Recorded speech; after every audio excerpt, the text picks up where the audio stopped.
Well, welcome to the City Council Candidate Forum.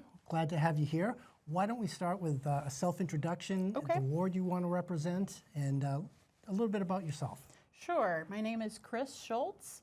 I've lived in Concord for 16 years now. I'm married into Concord. My spouse has lived here almost his entire life. And I love Concord. I live in Ward 9 and seeking the seat for Ward 9 City Council. That is the area north of Loudon Road for the most part. And a lot of apartment buildings, senior residences, and homes. It's a really nice place to live. I don't know if that's enough of an introduction. Well, you're also a state representative. Yes, I am also a state representative. I used to be a political consultant, but I'm happy now. I do consulting for nonprofits, communications and outreach. And I'm really excited for this opportunity. Well, it's great. We're excited to have you here, so thank you. We'll jump right into the questions. Great. And we'll start off with a question about tax base. So Concord is roughly 28% of the land is non-taxable, nonprofit, government, state government. So that puts a burden on the local businesses and local property owners.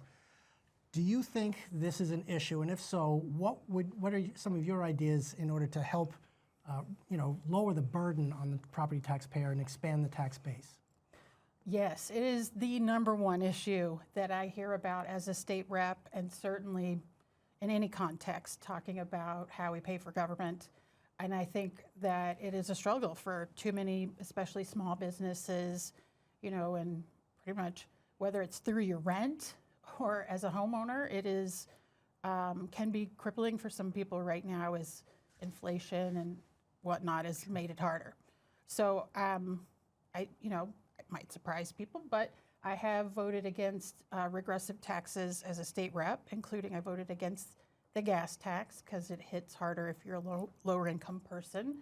And I definitely care deeply about trying to make things affordable and make sure they're sensible and not to waste money, and to try to do whatever we can to, and I will continue to make sure we try not to spend more money than we would ever need to, and find ways to cut corners or look for the right breaks. So essentially looking at cost savings so that we're not passing along additional cost. Yes. Do you have any thoughts in terms of growing the tax base and maybe attracting more businesses to offset some of those costs? Sure, absolutely, and that's of course a big part of Concord Heights. We certainly have a lot of the big box stores, and I recognize, as a fan of the Aldi's as one example, the grocery store near me, that having growth can be great for the community. It can add jobs, but I also see that we could look at taxes in a creative way, like looking at maybe not the most popular thing for some people, but I think there's a real sense that there have been plenty of tax breaks for the wealthiest among us, to look at things like possibly an additional tax for big box stores, or for like a mansion tax like they now have in California, to look for ways to share the burden more fairly so that those that can most afford to pay taxes have more of the load. Because I feel like everyone else has, the economic pressure has been too difficult and for too long. So. Okay, well, thank you. We're going to move on to the next question. Sure. And you and I were talking about this a little earlier, the housing shortage. Yes. Not just in Concord, but this is throughout the state. The cost of housing has gone up drastically. There's a supply and demand issue here. Yes. But it's creating all kinds of problems in terms of attracting particularly a younger workforce that maybe entry level in the professional realm, but cannot afford a place to live, whether it's an apartment or a house. What do you think could be done what do you think the city council's responsibility should be taking a look at that issue? What can be done? Well, there are a lot of approaches, and we shouldn't take anything off the table as of now. Certainly the State House, they're talking about it and have implemented some things, but there's a lot of room to grow in, implementing new ideas. And my husband and I are in this situation ourselves. We're renters, and we really want to buy a house, and we want to stay in Concord. And we've seen our friends leave as renters and buying houses. They have to leave Concord right now because for their price range, they have to move in other places. I think we need to look at multiple approaches. We need to look at zoning changes, loosening some of the, I would be supportive of loosening some of the parking restrictions. Also, I'm a big fan of accessory dwelling units, which is like maybe you have a tiny home in your backyard, or whether it be attached or detached from an existing dwelling. Like an in-law apartment type thing? Yes, I'm a big fan of those, yeah. And I think that I think we should even encourage shared housing. Like Arnie Arneson has been speaking to a lot of community groups about her experience now, switching from being a person who hosts Airbnb folks to now having co-housing because she has too much house. And it's hard for a lot of people if they have too much house after maybe their kids have gone off and started their own families, but they can't afford to move. You know, that gives another new interesting route for folks who maybe would like some assistance in navigating that. I could see a network of folks that are already doing that, like Arnie Arneson has offered to do. Well, that makes a lot of sense. There are a lot of large houses in Concord. People want to downsize, get into a smaller house. There are zoning issues with that. There are compliance issues, but I know that there are some issues at the state legislature that may help mediate or mitigate some of those things. But while we're talking about homes, another issue, big issue in Concord, the homelessness issue. Been growing considerably over the past several years. We have some good organizations in town that you're aware of that have made a dent in this, but frankly have not been able to keep up with the demand. We seem to be losing ground in terms of getting people housed. What should we be doing differently in this community to address that issue? Well, obviously having more affordable housing would be great.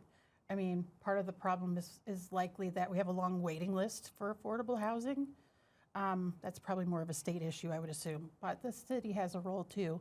But I think the whole purpose of the Housing First model of the Concord Coalition to End Homelessness really was to provide housing first to relieve other services. So we don't have the expensive way of looking at these problems through the emergency rooms and through the police responding often and all the other crisis type situations.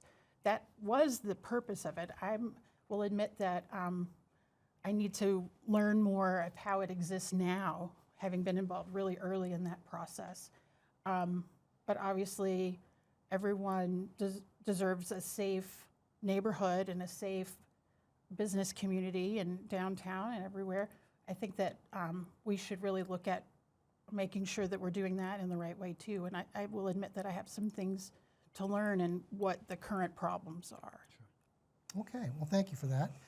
I'm going to shift gears a little bit here. I want to talk a little bit about tourism. So in New Hampshire, the second largest industry here in this state is tourism. Concord may not have beaches, mountains, and lakes, but we do have a lot of nice outdoor amenities and a lot of history here.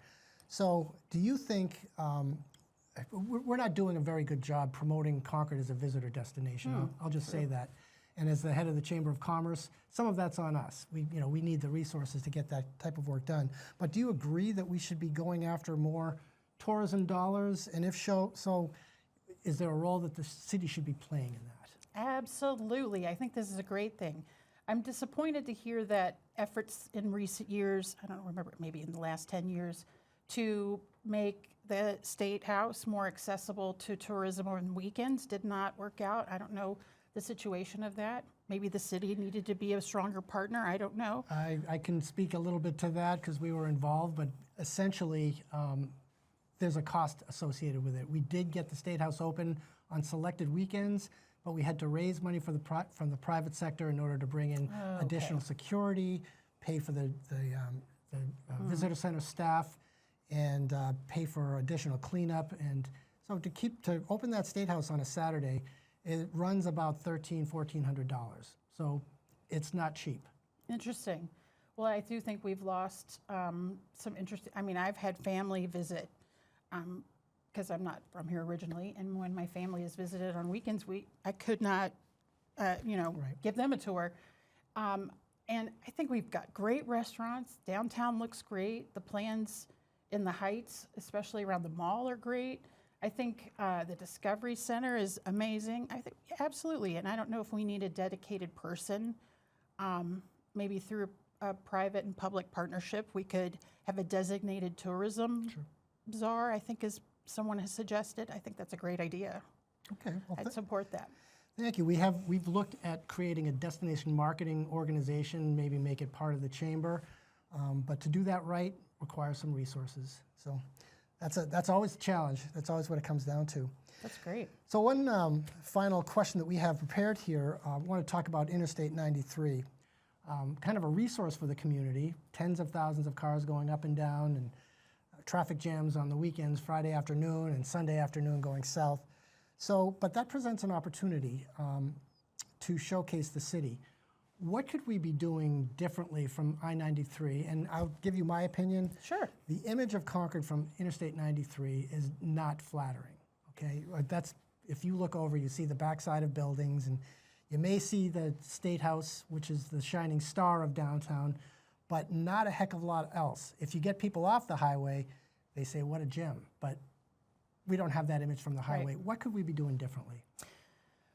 I think we should brainstorm on some of those options. I will also say, obviously my attention is at the Heights. I mean, we could also do more to promote that.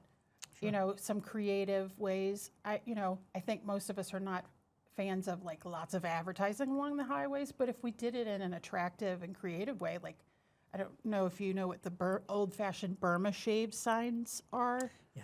Yeah, where they have sort of like a funny joke. Yep. Yeah. I mean, if you did it tastefully and in a certain way, I think it could be attractive and appealing to do more, put more money into advertising like that to lure folks to our great restaurants. And, I think that is a great, and to our businesses in general, I think it'd be great. And I'm looking forward to whatever's going to happen with as it develops, the mall, as it transitions, I think is also a potential great new development. So I will say I tend to think more of the Heights than downtown in that way. That's your neighborhood. Yes. I'm glad you brought that up. I mean, that's half the city. Yes, and good for revenue in that sense. But yeah, I think we should look at doing more creative ways to attract folks to, hey, you don't have to stay in this traffic for 20 minutes. Come eat at the Common Man or any of our great places. Well, that's about all the time we have for this, Kris. Thank you so much for being a part of it. Great, and I would like to humbly ask for Ward 9 residents for their vote. And I appreciate your time in hosting us, and thank you so much. Excellent. Thank you. Great.